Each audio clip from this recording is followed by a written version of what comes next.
नमस्कार मित्रांनो, सर्वांना आषाढी एकादशीच्या सर्वांना पहिल्यांदा सर्वात पहिले हार्दिक शुभेच्छा, भरभरून शुभेच्छा. तर आज गेलो होतो मंदिरात, तर बघू शकता तुम्ही असलं मंदिर, किती भारी मंदिर आहे.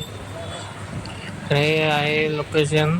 इथलं लोकेशन तुम्हाला माहितीच असेल, विठ्ठलवाडीपासून अगदी 5-10 मिनिटावर आहे. बघू शकता किती सुंदर असं मंदिर आहे. अगदी सुंदर असं मंदिर आहे, बघू शकता.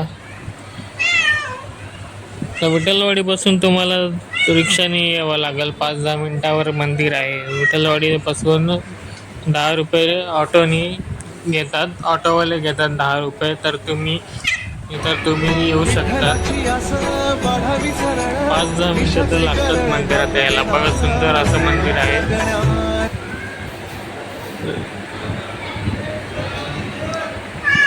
आज तरी पण गर्दी नव्हती. तर चला, भेटूया. तर तोपर्यंत बाय बाय. आजच्या पुरता एवढाच व्हिडिओ होता. तर बाय बाय.